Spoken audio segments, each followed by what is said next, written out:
Haleluya yettendo isaanikidde kanisa y'omusumba Rosias Bugingo ya House of Prayers ku Bat Valley.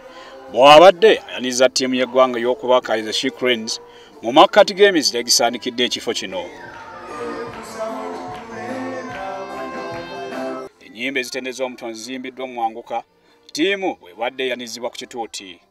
Mu kutendereza kuno, abamu ku babadde ku ttiimu omuli ssaabawandiisi w'ekibiina ekidukanya omuzannyo gw'okubaka mu ggwanga Anet Kisomoke atulise n'akaabo lw'ebyo byayise ebizibu ttiimu y'eggwanga byeyiseemu.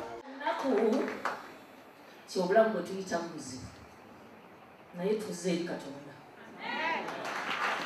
Tulina olugendo ennaku z'omwezi 14 ku Sande, sente tetunnazifuna naye tugenda. Tuvaayo obuvi Mukama naye ye musse eggwanga lyaffe.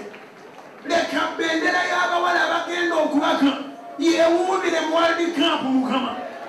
Tujjawo byonna ebyandibadde mu kkubo lyabwe. Bawe amaanyi, bawe ttiimu spirit, bawe Mukama obugabirizi, era bwetwo bwe tuyimulisa Uganda Cranes. Goliath yajja buli kimu akirina era ng'ayogerwako okuba ne experience. Era wano omusumba Rosias Bugingo walangiridde omukisa ku ttiimu y'eggwanga bw'ategeezezza nti si yakuddamu kubonaabona era ensimbi ze banoonya bakuzifuna zisinge ku ze bayitaaga.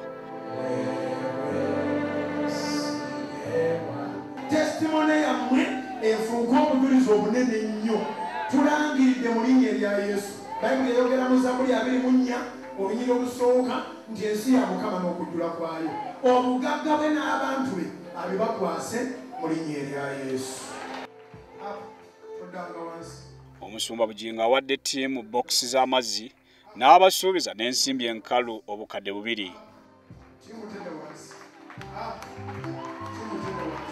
Ngendo ze tugamba buli omu yeetaaga $2,000.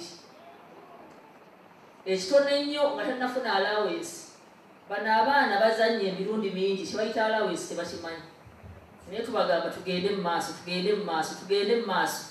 Naye amaaso gaffe leero tuliyimiridde mu maaso ga Katonda agaba byonna. Era contribution ate ku lugendo lwammwe twagala tuwakolemu omulimu tubawe entandikwa essaala yaffe. Pasita bw'akusabira essaala n'akuwa n'eku ssente toyinza kuddamu kwavuwala. Okusinziira ku ssaabawandiisi wa UNF Anet Kisomoke beetaaga obukadde 6 buli muzannyi nga kuno tekuli nsimbi za nsako wabula nga zakwetegeka kwokka.